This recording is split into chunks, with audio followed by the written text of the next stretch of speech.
Ready? Okay. Hi, everyone, and welcome to the Slumber Party. Thank you for sleeping with us. How are we doing today? Kat, how are you feeling? I'm in a pretty good mood this week. So that's good. Yeah. What about you? I am getting there. I was sick the past couple of days, but honestly, I think maybe this is my light as a feather, actually. I think being sick as an adult is like fun. Okay. You know what I mean? No, I get it. Yeah. I get it. But yeah, I'm feeling better today. That's good. And, much needed rest. Yeah. And yeah, that's how it feels. Yeah, there's been a lot going on this week and prepping for holiday. Can you believe that it's like the end of the year? I actually can't. It should be April.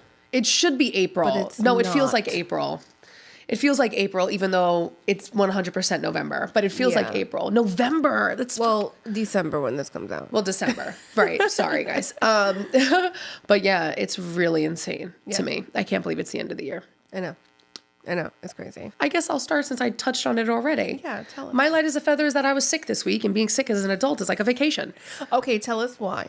Because, I feel as though if I want to take a rest any other day, I feel guilty for it. Yeah. I'm like, how dare I take a rest and not be productive? I have so many things to do. I have so many goals to achieve. Yeah.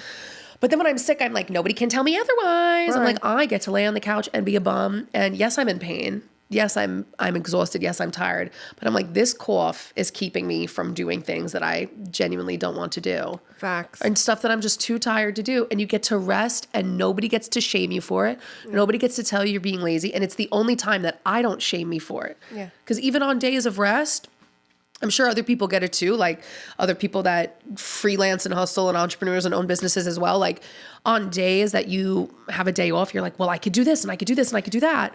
And then you feel guilty for resting. If you go out and hang out with your friends, you're like, oh, I should have just been working on my own stuff. Yeah. But rest. You don't have enough time to live. Right. Rest is your right. You have it's your birthright to take a rest. So Great. I loved being sick this week. I like being catered to. I love that for you, but I also love that you're feeling better. Yeah. Oh, right. No, yeah, of course. Okay, fine. Yeah, I'm feeling great.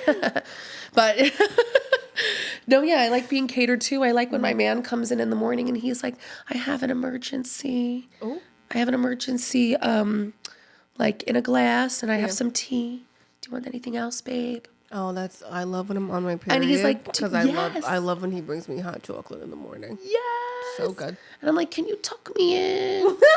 And we do the tucks where he'll tuck me in and I'm like a little omelet, like, ho, ho, ho, ho, right before he goes to work. That's adorable. Oh my God, greatest. this is so cute. Yeah, I'm big on to being tucked in. I remember the first time I tucked him in, he was like, this is a real thing. I thought it was just a saying. I was like, no, you have to get tucked. No, okay, so first time Caleb tucked me in, he literally tucked. Yes. I thought it was just, you put the blanket over and roll it over and you kiss their forehead. But he was literally tucking. I was like, I've never experienced this. You need to be mummified. Yeah, it was literally that. Because you know what it is? You're being swaddled like when you're a baby. Yeah. It's great. Oh, I love it. Oh my God, it's the best. So yeah, that's my light as a feather. I love that. My light as a feather is I got a new eyebrow gel. Okay, so I've talked about this girl a million times, Teddy Panosian. She's one of my favorite beauty influencers, and I've been following her for 10, 11 years since YouTube first became a beauty influencer thing. And literally whatever she says to buy, I'm going to buy. I'm always influenced by this girl. Love her to death. We're also friends in my head. So, we've also met, and she was phenomenal. Just really, really adore her. So I had commented on one of her videos and I'm like, hello, these brows? Obsessed. And then in the next video, she was like, okay, well, this is what I've been using on my brows. And it's a Maybelline Super Lock. Oh. So I love that.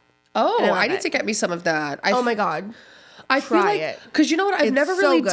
I've done brow gel a little bit, but I feel like I don't have when people have those laminated brow looks. When I do it, when I have no makeup on and it's just my brows. Yes, it eats. That's what I want. I want that kind of because listen, I am a full makeup type of girl. I'm not hello. Everyone's who's like, oh, I'm over makeup. I'm like, no, I will be plastering on my makeup forever. I'm 100. But sometimes I do just like to, like a little bit of an eyebrow gel, a little bit of a lip quick. gloss, and a little bit of a blush. That's all you need? Something quick and easy. Ooh, I love that. I love that. Yeah, because my brows without it, hideous. But with it, I'm like, it looks like I got myself together this morning and like I cared enough. Right. Even though it only took me 5 seconds. And I love that. So shout out to Maybelline. You know what I mean? Maybelline's really good. I don't give a shit what anybody says. Maybe she's born with it. I was wearing Maybelline Fit Me, the foundation, for probably 15 years, I think. And then I switched over to other stuff, but still, Maybelline Fit Me is still one of my all-time faves. Let me tell you something. I modeled for well over 10 years. And every fucking shoot I did, every single shoot I did, used that little Maybelline mascara in the fucking pink. Yes, the pink and green. Every shoot. Like, these are professional fucking shoots. Mm-hmm. And every makeup artist would pull out the Maybelline pink bottle. The Great Lash or whatever. The something. Yes. That's what it was, right? The Great Lash or something else. So that's what I use now. Still. Till this day, till I die. Okay? Because it's phenomenal. I will say the other one in like a CVS, the telescopic mascara is insane. I love it for the bottom lash because it's like tiny and like it can brush through. I have it on today. Oh, do you? Oh, yeah. Look. I don't really put mascara on my bottom lashes because they always make me look like Twiggy. Like I'll always get like lines. I love that look though. Oh, okay. Well, I love Twiggy. The first time that I put on the telescopic lash, it was after one swipe and my lashes were like up to here. I was like, whoa. And people, every time I went up to somebody, my friend Winona, she was like, what is your mascara? No, it's stunning. But I'm not wearing it right now. I'm actually wearing like a really cheap mascara right now. Yeah, and she's dry. You've got good lashes. Thank you. And so that's really what it's about. I don't. So I have to wear strips. Okay? I have on my eye weave. Your eye weave. Yeah. Not an eye weave. I really wanted I had for a long time, like the eyelash extensions, but not the expensive ones. Like I'm not paying $300 for eyelash extensions. I'm sorry. Okay. I would go like to the ladies, the nice South Asian women on like any given block where they're like, they'll do your waxing, their threading, whatever. And they were like, do you want eyelashes? I was like, sure. And these one ladies did it so good one time. Like it stayed for like 2 weeks. I was like, great. They are a bitch to clean. Not going to lie. Okay. Because they're a bit heavy on the glue. Yeah. They're like the cheap ones. Okay. But then I went back the next week. They were closed. I go to the ladies across the street. They're rivals. Oh. These ladies, whatever the fuck they put on my eyes, burnt the hell out of my eyelids so bad. Terrible. And how did the other one go out of business and these shitty people stayed open? Unbelievable. I have no clue. I think they were just closed for their day, but then the way that they put them on, they were like weighing down my eyes, where my eyes were barely like, in pictures, it just kind of looked like I was drowsy. Like I looked like I drank a bottle of NyQuil. I have a lot of opinions on like the big lash thing, but I also want to support you girls in what you do. But some of you look like you can't see. I thought you were referring to the lash industry as big lash, like big pharma. I have a lot of issues with Big Lash. Big Lash is selling us insecurities. Okay, so Big Lash, don't come after us when we say this. What are your opinions on the Big Lashes? Some of you bitches look fucking stupid. No, you guys actually look like you could fly away. You look like you could fly away. You look fucking insane. But I want to support you. Obviously, I love makeup and I love the nails and the hair and I love it all. But holy, like they look like they can't see. You look like you had a fucking eye infection. You look like you have pube eyes. Eye pubes. That's what it looks like. I feel like some girls they look like they have a dead centipede on their fucking eyes. 100%. I love the videos that you'll see like on the Explore page or For You page, and it's like the girls they're like laying down and they're filming the girls after their lashes are just done, and they're like, oh, look at this amazing work, and the girl's eyes are beet red, bro. Like she looks in pain. Yep, in pain. It's that. Also. Yeah. I don't have the time or the energy to wash these lashes. Yeah. You put eyeshadow on, mascara, eyeliner. Yeah. And when you go to wipe it off, like a lot of it just kind of goes on the lash. And then what? Now I got to get special Q-tips and special little things too to much brush out the work. lashes. I barely want to brush out my hair. Now I got to brush out my lashes with soap. I'm so lazy. Oh my that doesn't God. work. Which is honestly why it's so funny, because I think people feel like, oh, if you wear like the strips, like you're more high maintenance. No. I don't gotta wash off mascara. One go. That it's so easy. Oh my, it's so much easier. I think strips are probably easier than mascara. I had way easier. A mascara. I was like, oh, let me get a waterproof mascara. Yeah. I got a mascara, and I love having like the makeup wipes next to my bed, because if I come home drunk, I just grab the makeup wipe. Yeah, easy peasy. Oh, let me wipe this off. 1, 2, 3. But this waterproof mascara will not come off with the makeup wipes. Oh, I see. So with the lashes, it's like 1, 2, 3. Yeah, literally. Sleep. Sleep. Literally, vibes. Maybe that's the girls' 3-in-1. We always make fun of men with the 3-in-1 body wash. That's the girls' 3-in-1 right because there. they're not washing anything. it's the 3-in-1 like shampoo that be killing me. Oh no, yeah, the shampoo, conditioner, and body wash. I'm like, Why shall a shampoo wash you? How dare? You know what? Speaking of shampoos that wash, herbal essences.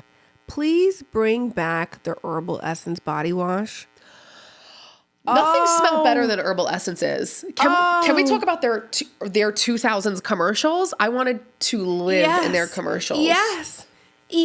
Right? They're in the forest. They're underneath a waterfall. All these bright colors. Everything's muted and minimal now. I'm like, give me like for the world. For the record, I still use herbal essences in my hair when I can't get to the salon because I love the smell. Smell it. Oh no, you have to. Right, and it lasts all to. Yes, I love herbal essences, and I'll say it, I like Pantene too. I know that's no, I love Pantene. I love Pantene. Everyone's like, that's so bad for you, and it's got all these silicones. But people say like, yeah, but some of those things help your hair. Some of the things that they have actually coat your hair and shield it from damage. You know what brand doesn't get talked about enough? Aussie. Oh no! The Aussie hairspray, that smell. I love when it burns the inside of my nostrils. I feel alive. And low key, Garnier Fructis. Now we're freaking talking. You know what I mean? You know what I mean? I love it. I love it. Okay, my mom used to do a bad one though. She used to buy me a bad shampoo and conditioner, and I was like, Mom, listen. I know you're not trying to let us know about the financial struggles, but this is giving it away. Okay, who was it? Oh, yeah, I don't even know if you're gonna know. VO5. I do know. Because wait, no, because if I tell you, and they come in like 27 different colors and flavors and scents. I use VO5 on my My Size Barbie.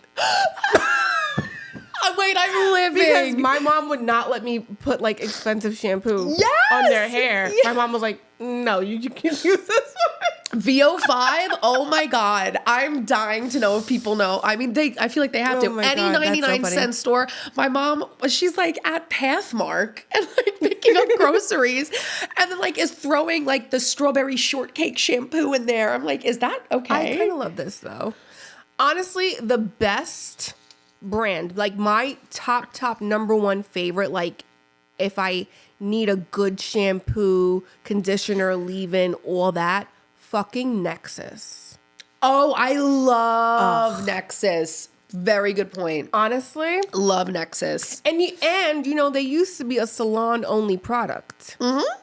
So they're very good. Very good. Right now I use BioSilk. Love BioSilk. Love BioSilk. Yeah. My mom always got the little BioSilk bottles from the hairdresser, like the oil. Yeah. Because it would really help her hair. Yeah. And so I use BioSilk shampoo and conditioner right now. But I think I'm going to switch to something else just because I kind of, I don't know, switch it up a little bit. I like to switch up my conditioners and stuff. You should. Yeah. I have no idea what my hairdresser uses in my hair. I just call it hair crack. Because she is a trichologist, so she doesn't use the same products on like all her clients. She'll switch it up because you have to. Not everyone has the same hair texture, right? And I love that. Like I love that I can trust that she's not using the same shit in my hair that she's going to use on everyone. Yeah, that's awesome. Like she caters to my hair, which is great. Yeah, which is so great. She knows her stuff. Yeah. Oh, Brilliant, mate. Listen, Fucking brilliant. I think I talked about this before. Dano went to Kat's hair girl. Oh, yeah. And she first of all, she cut his hair immaculately, and he's got very curly hair. He's got long hair. Yeah. But she also gave him a blowout. And so she gave him like an amazing like Dominican blowout hair straighten. He comes home. This man's looking like Chris Angel. This man's looking like Cat Williams. She asked me about him because she gave him like a special shampoo. Yes, no, and he uses it. And she goes, "Did it work for him?" I'm like, "Girl, I do not know." Stiff as a board. Shall we dive in? Let's do it. My stiff as a board. It's very simple. I just don't like how my makeup came out today. So that's how I'm feeling. Why? I like it. I told you I liked it. And I love hearing that. Thank you so much. I just personally, I want to switch it up. But we're here now. We're here now. Yeah. And you know, I think it looks beautiful. Thank you. Beautiful. And I like your lip color. The lip color Thank you. is eating. That's really what I was hating the most. So thank you. Yeah. No, I think it's like a champagne. Thank you. Thank you. I tried today. Yeah. Wow, look at us. Look at us. Women empowering women. You know what I mean? It doesn't take much. My stiff as a board is usually this time of year, people start running into issues with discussing what holiday events to attend. And I can't stand it. Like making the decision of like, whose Thanksgiving are we going to? My family, his family, or Christmas Eve, Christmas Day, or this, like making these decisions is just, to me, hell on earth. Like me and Caleb made it so easy. But how did you do it? We just switch every other year. So there's no like, oh, are you doing this day, blah, blah, blah, blah. It's like, we are going to spend this whole holiday with this family. Mm-hmm.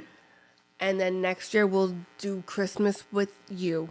Yeah. And switch it, et cetera, et cetera. So there's no like questions. And we've been doing it like that for like 10 years. Yeah, I know. I think that's how people usually do it. It just makes it so much easier because if you're trying to do the Christmas Eve and Christmas Day, it just makes it can get messy. People get offended. It's just, and I think for us, it's become easier. I think even like on our parents where they know like, okay, we get them for this holiday, this year, etc. And you get us for the whole time, you know? Yeah. I think 3 days, 4 days, or a whole week, you know, whatever. I think it's tough because I can't do a whole week with my grandma, actually. 3 days max. I think it's tough because it's like, I have my mom's side and my dad's side, and Dano's got his family. Yeah. And then also there's other people that are also switching holidays. So it's like if we start off on like the wrong year, then I'm never going to see them for any holiday. Do you know what I'm saying? Yeah. I know what you mean. Like my brother and my sister-in-law and their daughter like aren't going to be spending Thanksgiving with us, right? They're gonna be with her family, right? So then if I go to my mom's house this year, and they're not there, but then next year they're there and I'm someplace else, it's like we'll never see each other. Yeah. I mean that doesn't really matter that much because I'll like see them other places, but but the holidays are different. You know, it's nice. Yeah, and it's also like distance. You know what I mean? Like Dano's family, Dano's mom, like lives in Virginia now, and like partially in Puerto Rico or whatever, and it's just kind of hard to like capture people that are like in New York at the time or what it's kind of hard. So figuring that out can be really difficult, especially when like my family is, we're Italian and Irish and we're pretty territorial about our Christmas holidays. I know. But I do, exactly. I think that like a good solution is like I think maybe we could have like a pre-Christmas hangout, like all the cousins. Because what I really care about is like really cute spending time with my really peeps. Like that. Yeah, because like 2 weeks before Christmas, we have just like pizza. Oh, I love this. Like low key, we just hang out, we play games. Like we do our Christmas holiday together. It's without Christmas, so we don't feel the stress of like we're not going to see our favorite cousins. Yeah. You know, I think that's like a good idea. I might influence that with my cousins. It's also really good for like the kids and stuff. Yeah. You know, because you don't. the kids need to be around their family and the other kids and stuff. I come from very, very, very big families. And so for me, for the holidays, it wasn't my mom's family versus my dad's family. It was my mom's family versus my mom's dad's family. So there was that happening. But I mean, we figured things out, and it was a lot of parties. We do a lot of parties. But I think really what ended up happening was my grandma kind of became the center. And that's because her and my mom are very good at throwing parties. My mom more so, because my mom is she's Mrs. Astor, she's where Mrs. you go Astor. if you want a fucking party, and then, you know what I mean? Because she was the queen of the parties before the Vanderbilts came. And that's my mom. Like, I don't like throwing events without asking my mom for advice, because I just feel like they're never up to par. When I threw her birthday, I was like, this is nothing like what my mom would do. Actually, this is very terrible. And everyone's like, this is a great party. And I'm like, really? It feels so cheap, because what my mom would do is like extravagant, So I think let's get back to throwing events, throwing parties, make your house the fucking center. We've talked about this. I love throwing parties and events, and I really do plan come 2026. I'm going to throw even more parties and really just kind of make it like, I don't want to be the only one throwing parties. I want to inspire and encourage people to throw more events. Yes. I feel like we stopped doing that, and our parents did that, and our grandparents did that. And so I do see millennials trying to bring that back, and I think that's great. I think that'll be great as we all, start our own families and whatnot. So even when you're having, I love what you said, yes, you'll still see your parents and his parents, but then you've got that time with your cousins and your cousins' kids and your siblings' kids and stuff. And that's such a special time. Yeah. And I spent my whole childhood was with my cousins. Yes, me too. I feel the same way. And I have so many of them. Caleb is how many fucking cousins do you have? And I'm like, my family does not use condoms. So there's just, honestly, we could be cousins. Who fucking knows? I really don't know. I don't know. There's so many. I've met them so randomly. I've met them on the internet. I've met them at parties. And we became friends. And then we'd have mutual friends online. And then we'd be like, oh, how do you know this person? Oh, that's my dad. And I'm like, oh, well, that's my uncle. That's so funny. So, yeah.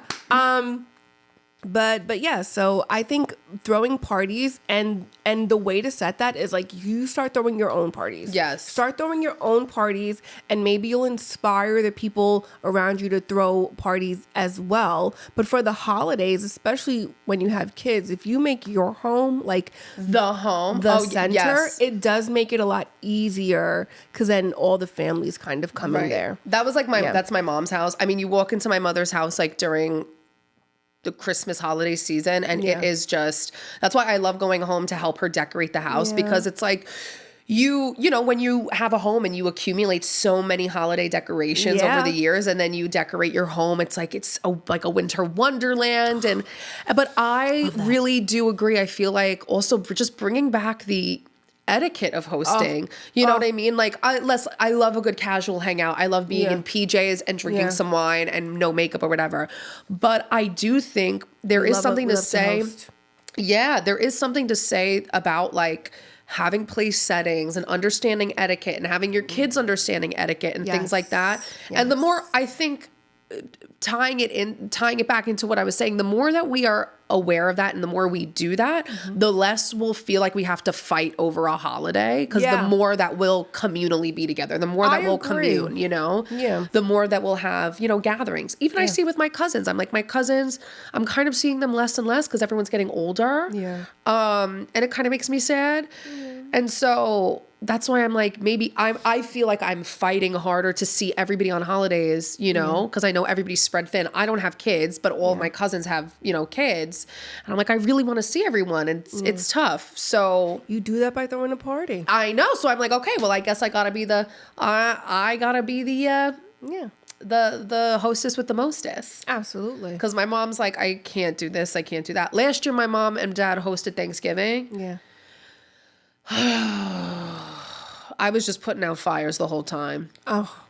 I was putting out fires the whole time because my mom was upset about something. My cousin was upset about something. My dad's like, Diana, are you carving the turkey? I was like, he was like, I need somebody to carve the turkey because I got arthritis. Did my brother offer? Of course not. So I said, I'll carve the turkey. I go to carve the turkey. He goes, so do it. And I go, you got to tell me what to do. He goes, you haven't carved a turkey before? I said, when the fuck would I have carved a turkey before?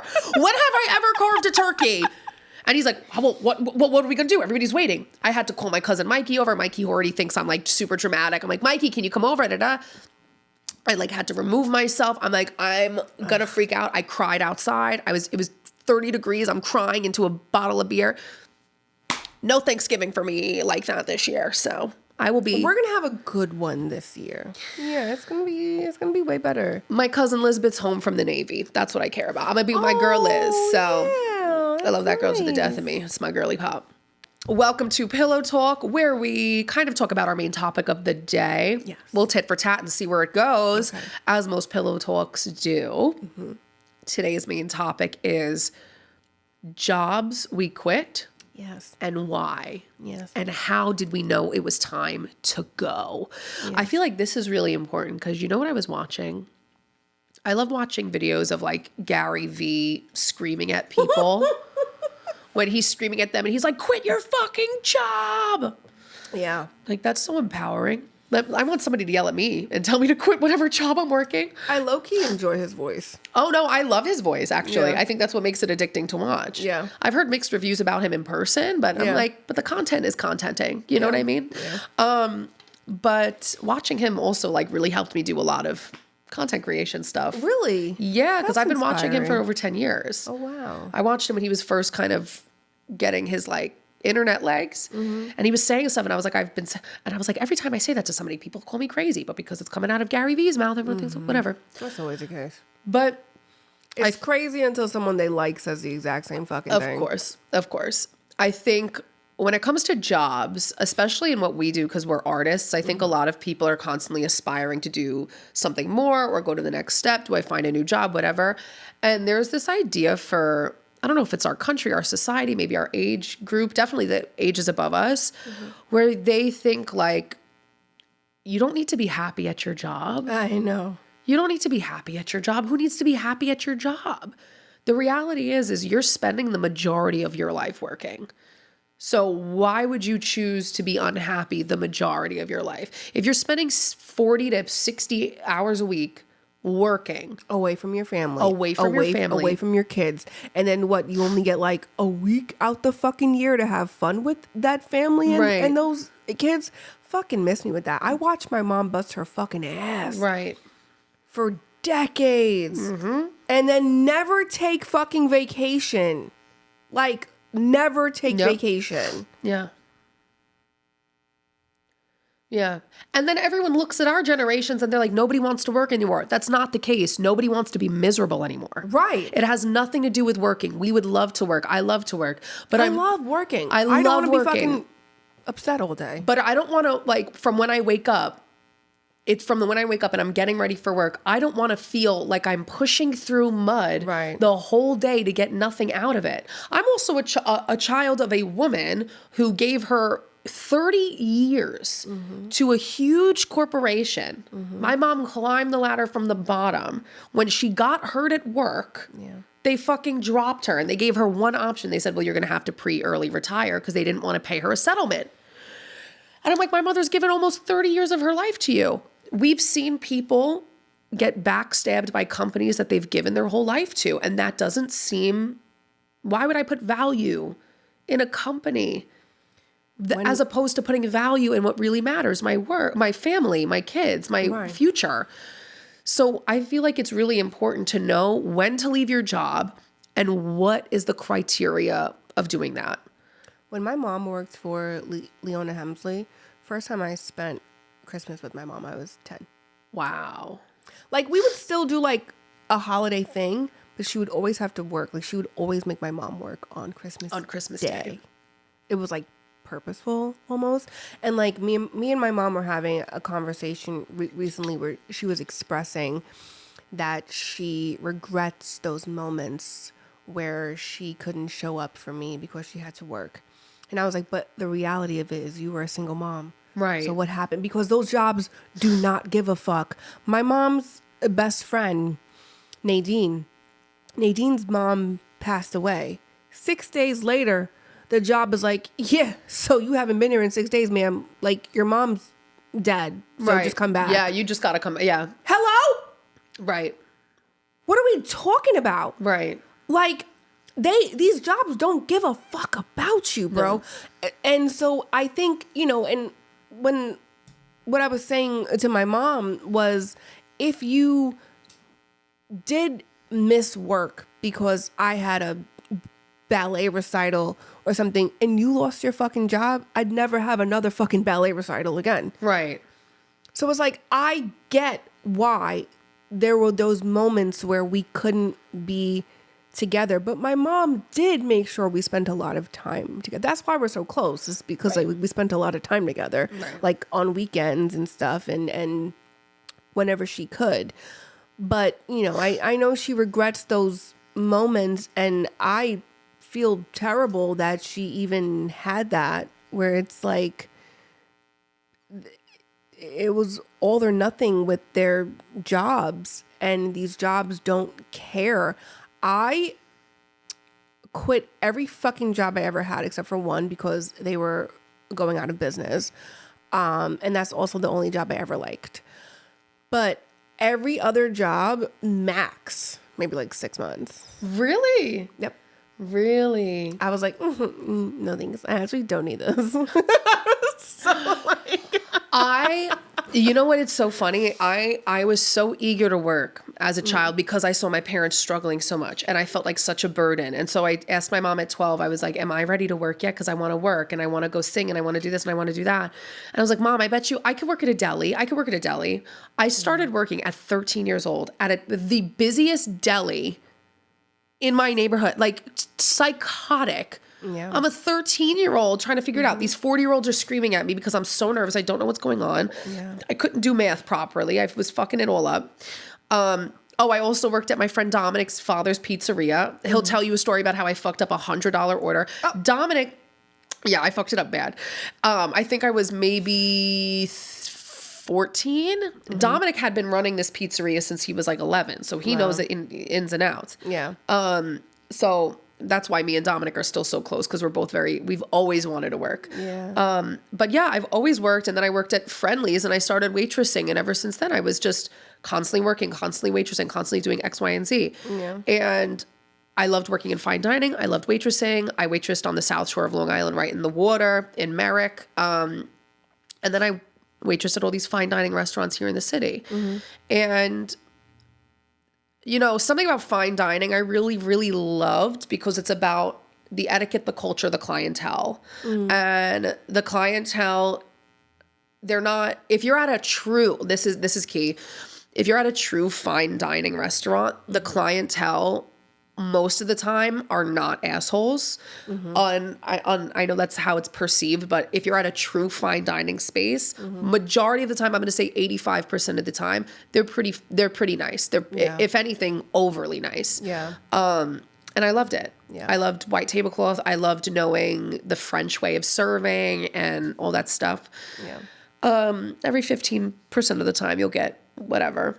But well, when I worked in retail, my super, super, super rich clients were the best. We're the best. They were the best. Let me tell you, I worked at a Bloomingdale's, and I remember there were a lot of the times when I quit my jobs, just heads up, was because I was dealing with racism.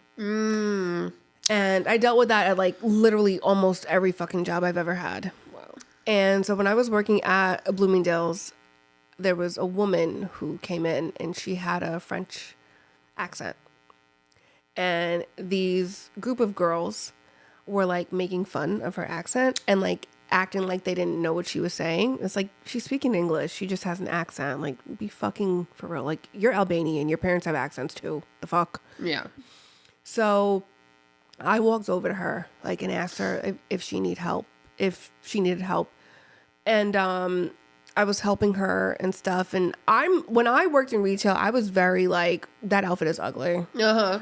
Try again. I'm like, you're not gonna buy that from me and then return it and then I lose my fucking commission, bitch. Like, you better fucking like it. And she liked that. And so she came back in a second time and a third time. And by like the fourth time she came in, she left her black card with me, told me to shop for her and that I could get whatever I wanted for myself. Wow. And then for like, I worked there for maybe like 6 or 7 months and she would just come in like every few weeks and leave her black card with me. Wow. Until one day I was like, what do you do? You know, a black card, what do you do, ma'am? She was a buyer. So. Gotcha. Yeah. For a big brand. Yeah, I always feel like the ultra rich people tend to be the kindest. Oh, yeah. I mean, and like most low key, honestly, they're like, yeah, whatever, just whatever. I mean, or a lot of the times they do like things a certain way, depending upon, but the worst clientele I've ever had, because I'm a little bit of the opposite. I try to stick with a job. Because then I get a little scared and I have all of that kind of like, you have to stay with a job for 30 years indoctrination in my brain. But not to cut you off, it's just when I tell you every time I quit a job, it was because of racism. Oh yeah, no, it's completely like, different. There's no way to stay for that reason. There's just no way to stay. I quit Juicy Couture because of this. Did you report it? I'll tell you what happened. I quit Juicy Couture because of racism, because of this fucking ugly, smelly bitch named Kelly. I quit Armani Exchange because of racism. My boss asked me to follow around a girl in the store, and I refused to do it. And that girl, by the way, worked in Armani fucking corporate. So I told the girl, I said, by the way, she wanted me to follow you around and I'm about to quit. So I quit that day. When I worked at Fridays, my boss, Mike, racist. When I worked at Abercrombie and Fitch, racism. Abercrombie and Fitch is... I mean, of course. Stories. I didn't even get a job at Michael Kors because when Catherine walked through the door and she wasn't a fucking white Anglo-Saxon Protestant that looks like a Nazi's fucking dream, they forgot that they already gave me a fucking job, pulled out a application thing. Oh, I remember you told me this story. Threw it at me and said, you can fill this out and if we're hiring, we'll let you know. And I was like, I was already hired over the phone because you saw my resume, but you saw that my name was Catherine and now you're seeing me and now you're like confused. So it was constantly like I cannot fucking stay here and deal with that. That's disgusting. I did get money from both Fridays and Abercrombie and Fitch. So thanks, guys. But yeah. Yeah. That's fucking crazy. It wasn't like I wanted to quit my job. No. It's like you want to stay there. Yeah. But these fucking places, like these people that they're hiring. My clients and stuff, like there was, I was always very good at what I did because I'm like a people person and I worked in, hospitality really. Retail is a lot of that. High-end retail is a lot of hospitality. Yeah. I would say it's probably more hospitality than service. Listen, sometimes I go to Bergdorf just to talk to my fucking sales associates. Talk to the girlies. Yeah. Marika, who works at Chanel, Bergdorf, iconic. That is my queen. I probably only bought like 2-3 things from her, but that's like my best friend.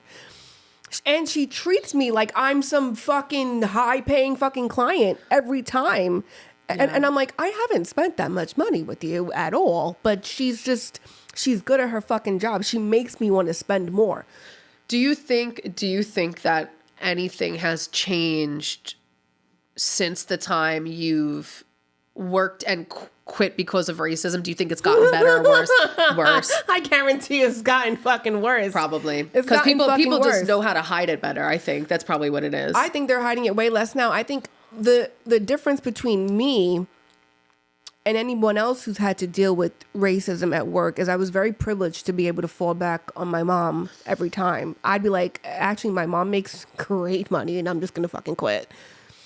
And there are people who have to stay there and fucking take that shit. Because they don't have that financially. So like crazy. I'm fully aware that was like a huge privilege that I had. I could always call someone in my family to help me out if there was an issue.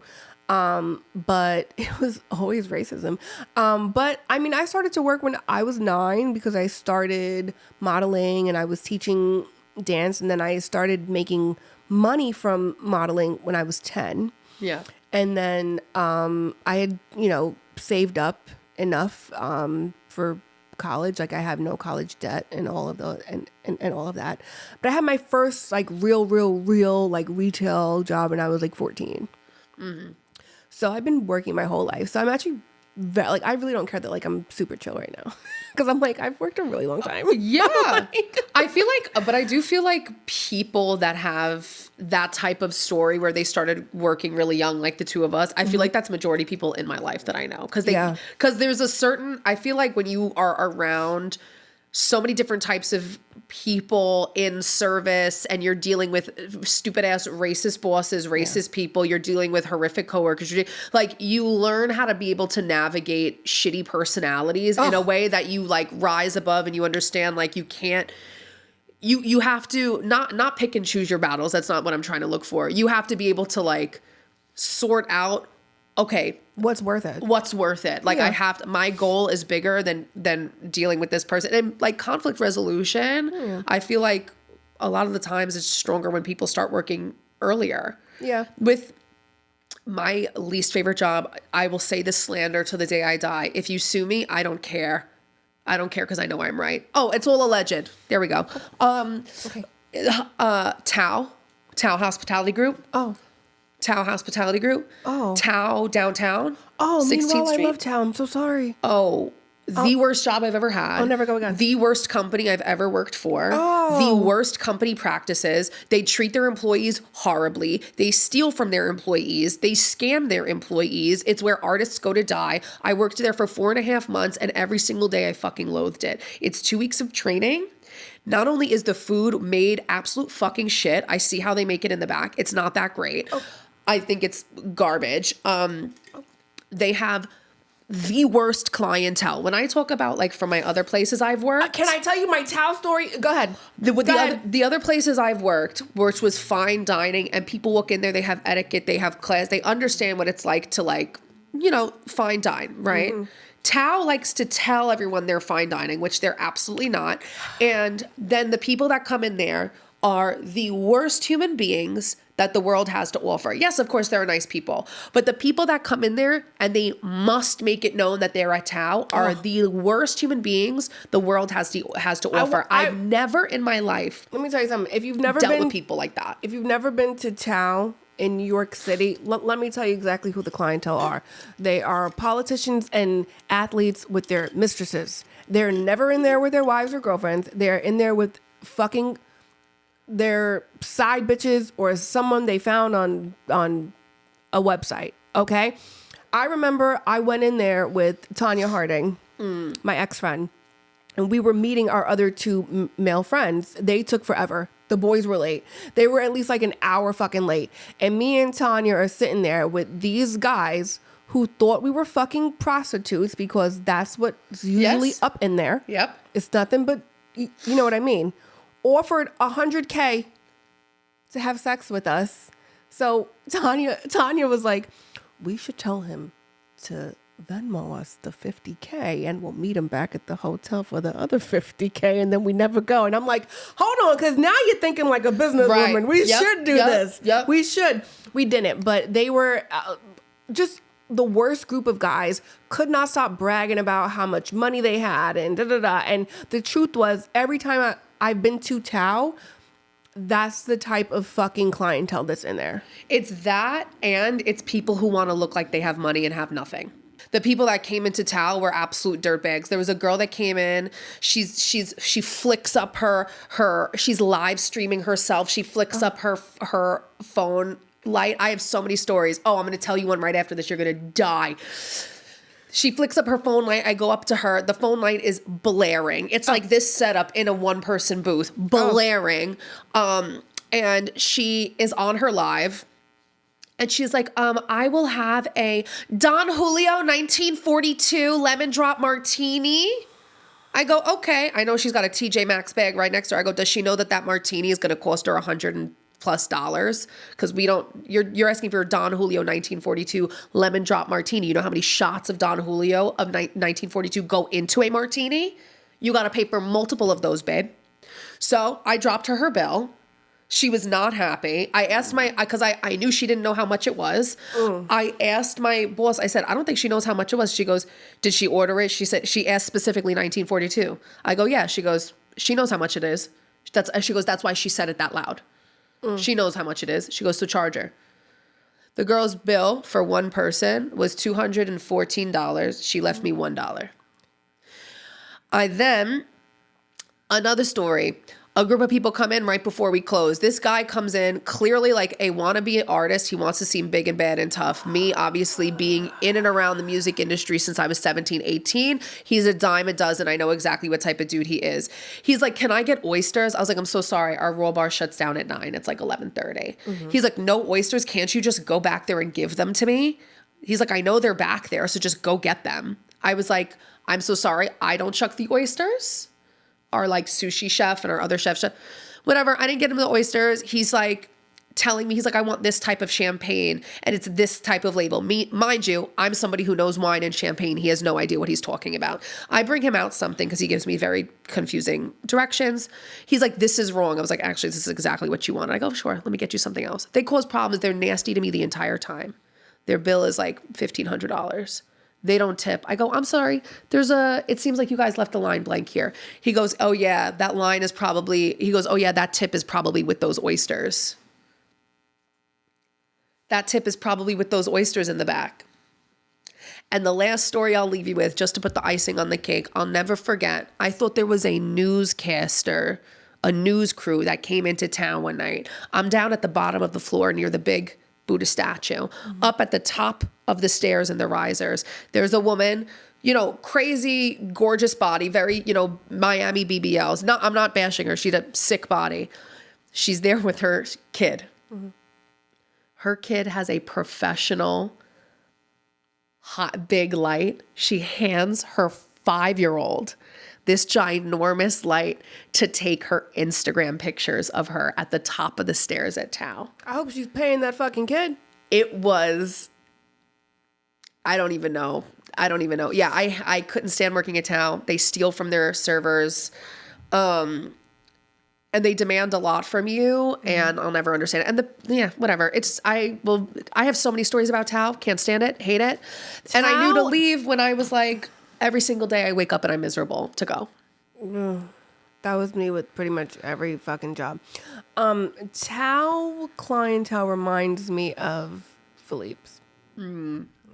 Yeah, the clientele there was horrible. And I knew I wanted to leave because they had me working 4 to 5 days a week and I had been hired for part-time. And if you get there at 4, you're like leaving at 2 a.m. And I've never been stood up by so many tables in my life. Like I've never not gotten tipped so many times in my life. That's nuts. And that was like, they're like, oh yeah, it happens. I'm like, what do you mean it happens? Also, like, the company takes money out. If they put money down on a reservation, they take money off your bill, which means they tip you on a cheaper check. What? I'm like, yeah, it's a whole thing. And I was just like, I had a better time working at fucking Fridays. No, it was horrible, like really horrible. And I'm looking around and, I was there because I was like, I need money for my music. And I was like, you know what? Let me just go back into fine dining. The straw that broke the camel's back for me was I was looking around. I was asking something. I was like, oh, you guys are artists too, right? Like you guys are creatives. What do you do? I asked one person, they're a photographer. So they say this other person, they're an actor. This other person, they're this, that. I go, oh, how often do you guys go out and work? And they're like, what do you mean? I was like, you know, how often do you shoot if you're a photographer?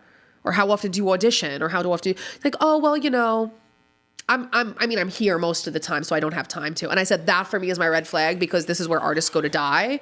Never ever allow, if you're a creative and or if you're working towards something, if you have a goal in your mind, remember this always. This is your sign to quit your job. If you feel like you are using the job that you currently have to get you to the next place, and you lose sight of the fact that it's supposed to get you to your next place, your next goal, your next level in your career, and it has now taken over your aspirations, your goals, your time, to the point where you go there to work, you come home, you're either exhausted or you have to do work for them outside of work, and you have no time to focus on what your actual goal is, you have to realign and reestablish. You have to figure out your schedule and reprioritize, because once that started happening to me, I was like, whoa, this is crazy. That's my biggest sign. It's like, I realized, I was like, I don't think I've sang in 2 months. Wow. And I was like, that's a red flag for me. Yeah. So what other jobs have you quit? Or do you have any job drama? Oh, yeah. Cartier right there on fucking Fifth Avenue. I worked at Cartier on Fifth Avenue. I loved my fucking job. I loved working at Cartier. I loved my boss. I think his name was Patrick. I can't remember. But Patrick, he used to work at Tiffany's. He worked there for like mad years. And then he moved over to Cartier. Like, he's really that dude. He was a great boss. And I loved my job. Shout out to Zorana at Cartier. She's the only person I shop with when I go there. So if ever you're going to shop at Cartier on Fifth Avenue, shop with Zorana, because that's my baby girl. And she's just phenomenal. She speaks like 12 languages. She's got an adorable like French accent. She's just cute. She's just great. But when I was there, I had an issue with another employee. We didn't work together. We didn't do the same thing. She was a sales associate. I did not work in sales. I was not on the floor. I was not selling things to people, right? And one day, one day, I was coming out of the offices in the back, and this woman, I think her name was Lena. I'm 90% sure her name was Lena. She works in engagement rings. Fuck this bitch. I know she's like 300. I don't fucking care. Fuck her. She's a terrible fucking human being. Ew. So I'm walking out. She starts yelling at me. You. I don't think she's talking to me, so I keep fucking walking. Ew. Why would she say you? Thank you. So she's like, you. And then like fucking like runs up behind me, taps my shoulder to tell me that the book is in Chinese. Now, the thing about Cartier is the majority of their clientele comes from China. So a lot of the Cartier like books are in Chinese. But I have a Cartier book here and I can show you. It's just fucking jewelry. It's pictures of jewelry. This isn't a library. No one's reading. Nobody's cracking open the book. They're not reading the fucking words. To go sit on a couch nearby and... Right. Also, you're a fucking sales associate. It's your fucking job to tell them what the jewelry is. Not only that, but you were hired because you fucking speak Chinese. So translate it. Are we serious? Anyway, so Lena apparently had been with the company for like 30 years or something. And after she had like an attitude, threw the book at me. What? And then it was on camera. What? And I was going downstairs to see. Taking that book and broken Lena's hip. Yeah. Luckily, like, it didn't hit me, but she threw it at me. I think it was meant to fucking hit me. So I go downstairs. I tell my boss. He's like, fucking, what the fuck? Because everyone has a fucking problem with fucking Lena. But she makes them a ton of money. Is that why they keep her or no? She works in fucking engagement rings, but she sells like 2 per year. What are we talking why about? Why is she there? Because she's worked there forever. Anyway, so my boss goes to her boss because, like I said, I'm not a sales associate, so we don't work in the same, department. So my boss goes to her boss, and her boss is like, oh, yeah, she's like that.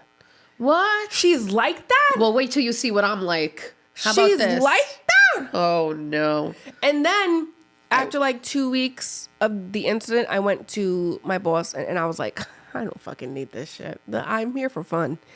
Right. Like, I get a discount. And I love jewelry. So I quit. And I think she still works there. Probably I'm does. not They're sure. probably afraid to boot her out. Oh my God. No, I could have never worked for commission. I tried it. Not good at it. Not great at it. You know why? I feel too bad for people. My only job I made commission at was Bloomingdale's. And I made a ton of commission because I think you would lose commission if people returned stuff, but my return rate was so small. And I'm like, your return rates are higher because you keep trying to force people to buy shit that they're going to not fucking like when they get home. Right. Right. So I try to tell people like, no, that's actually fucking hideous on you. Try this instead. And so I built up clientele who trusted me. Right. And so that's why nobody was returning shit. I never worked retail, but there was this, no, I don't think I would like it. But there was this one, actually, wait a minute. Now that I think about it, kind of serving is kind of commission in a way. Oh, it is. You know what I mean? Because people do tip you a percentage of the bill. So it is kind of commission in the same sense. But that's not what I was... tip a percentage of the bill. I tip according to service. If the bill was $10, but your service was $50, I'm going to give you $50. Oh, well, yeah. I think when you say it in a positive way, yes. Yeah. But if the bill was $100 and your service was $5, I'm going to give you $6. I think like if the service is atrocious, the lowest I go is 15. But it's got to be, like 15%. Yeah. It's got to be horrifically atrocious. Yeah. Only because I know sometimes like when I was serving, like I'd be like, fuck, I'm not really giving this table. I'm fucking swamped. It's not that I don't want to be here, but it's like they triple fucking quadruple sat me. And it's not a big deal if a server isn't up your ass every 30 seconds. It's if they're mean and nasty right, if they're fucking rude and mean and shit. Yeah, bitch. Yeah, it takes a lot for me to not give you 20%. Like 20 is my default, so. On top of it, now I gotta be extra nice in hopes that you don't spit in my fucking food. Like, come on, no. And honestly. And I worked at Fridays. I know what they do behind there. Oh. Because Dan was a chef, he takes service really seriously. Yeah. And so he's the first one that will like tip somebody 30%. Yeah. But he's also like, if they're going to be an asshole, he's like, they're not, like I'm nicer than him when it comes to tipping for sure when people are mean. He's more generous, but like we had an incident at one of our friends' restaurants. Recently. Oh, that's terrible. And that was hard because like we're very close with them obviously, but they had somebody who worked for them that like they didn't obviously like they don't need to know that we are friends with the owners. That's not why we don't look for special treatment. Right. But like just the fact that we're a random people coming in and you treated us like that. And then you treated the people across from us like that and the people next to us like that. It was so bad we left. That's just your fucking character. Yeah, it was so bad we got up and left. We went to a different place. We were like, damn. And then, but that's the other thing. You never fucking know who you're serving, bro. It's not just because like, oh, well, I don't know this fucking face, blah, blah, blah, blah. I could be the fucking CEO of this fucking company. Right. I could be the person who owns this particular fucking franchise building and you don't fucking know that. Right. You should be nice to every fucking person who walks through that door unless they're nasty to you. That's different. Right. I've never been nasty to a fucking server or a fucking retail sales associate. That's never been a thing. Right. I've never understood that. And you know what's funny? Except fucking Lena. Except fuck you, Lena. All right. Hey, Lena.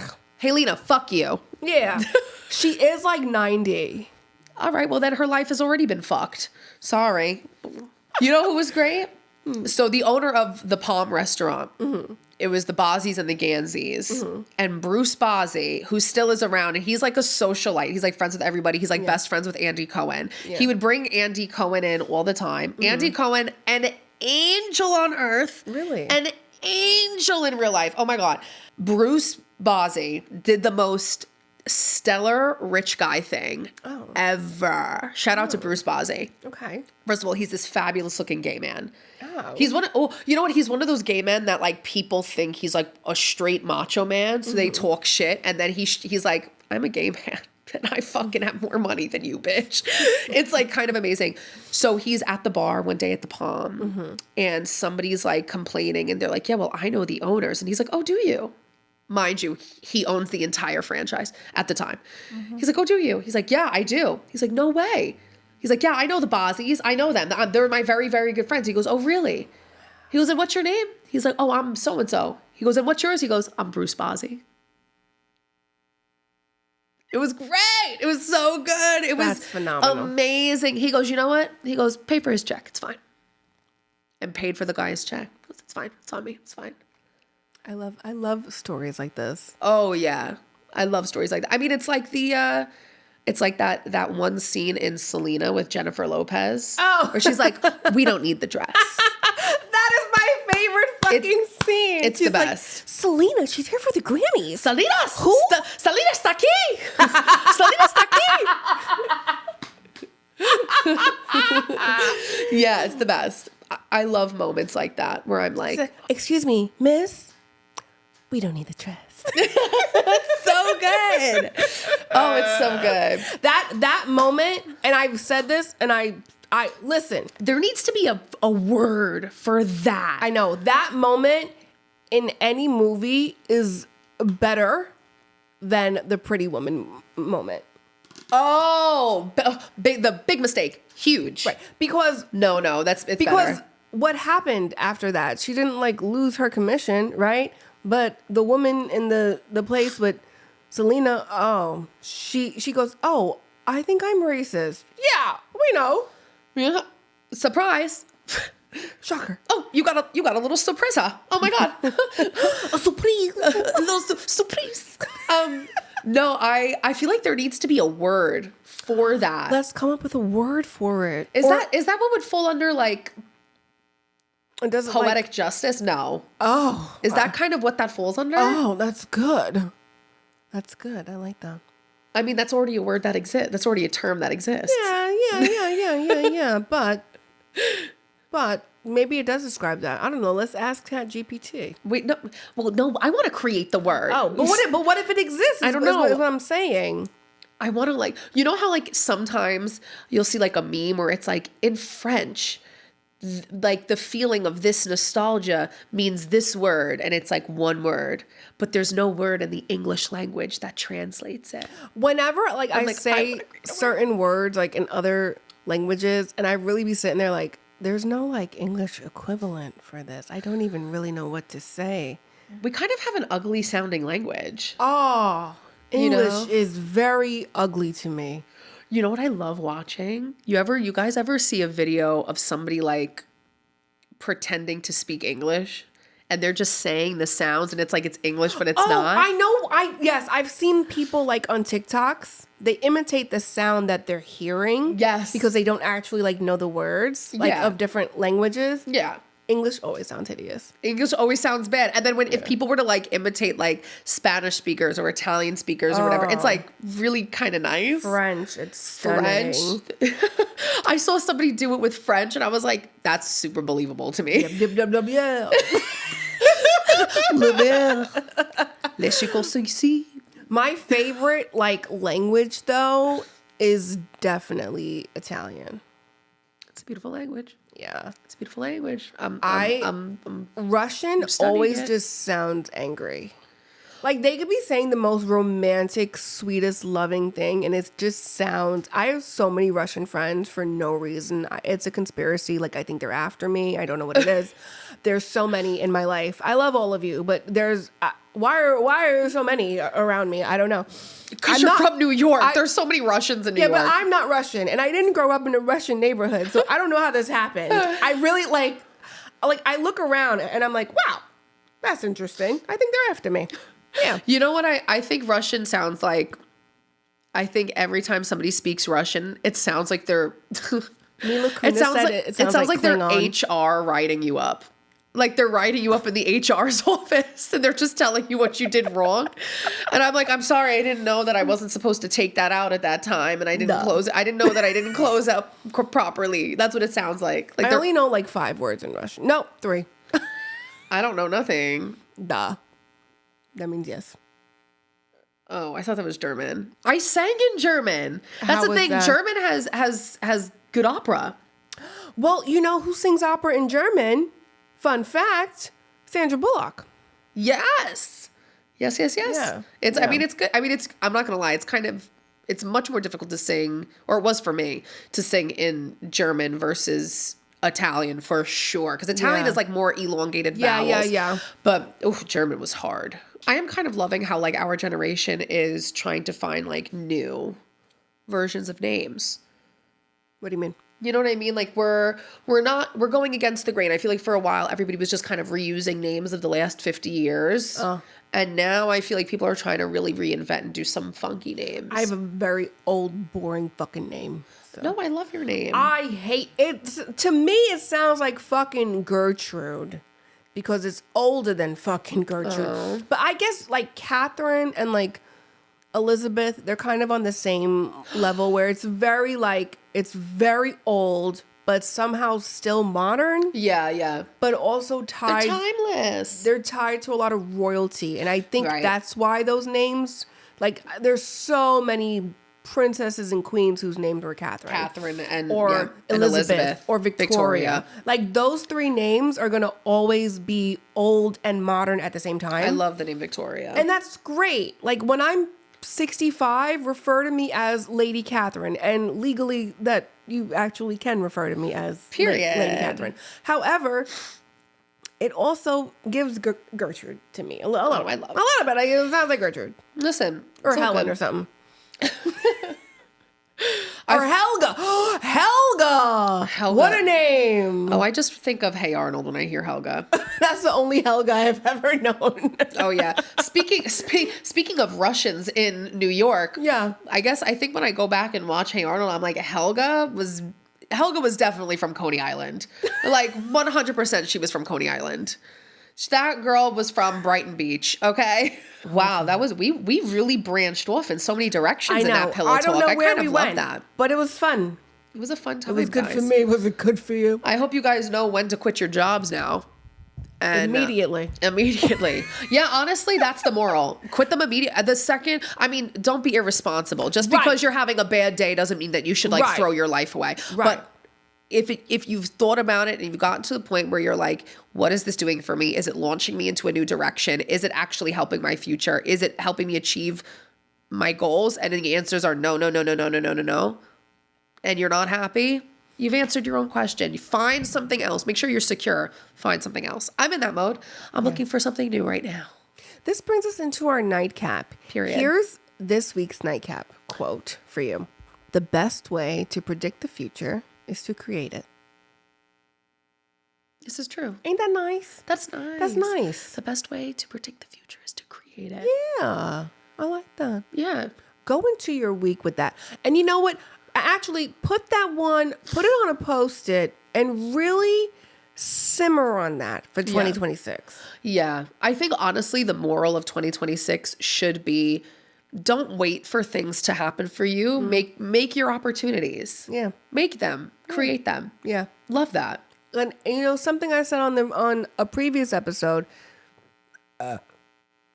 pardon me, I don't think that's what I said. I hope you keep it in. What I said was, sometimes don't think outside the box. Sometimes work with what you have in the fucking box and just create something new from there. I think that's true though.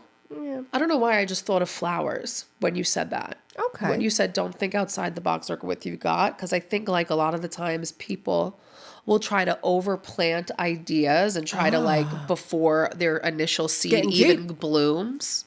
Look at me. Ooh. Oh. And they just start piling on the soil, and then they're drowning the original planted seed where it can't grow, and it makes it more difficult for the original idea to push through. Shakespeare is shaking right now. Oh my God. You're a fucking poet. Look at me. Hello? And that's why they pay you the big bucks. You know what I mean? Period. Look at me. That's what makes us songwriters. Literally. That's literally why we're songwriters. Literally. Okay, we love you all. We'll see you next week. See you next week. Bye. Bye. Like, share, subscribe.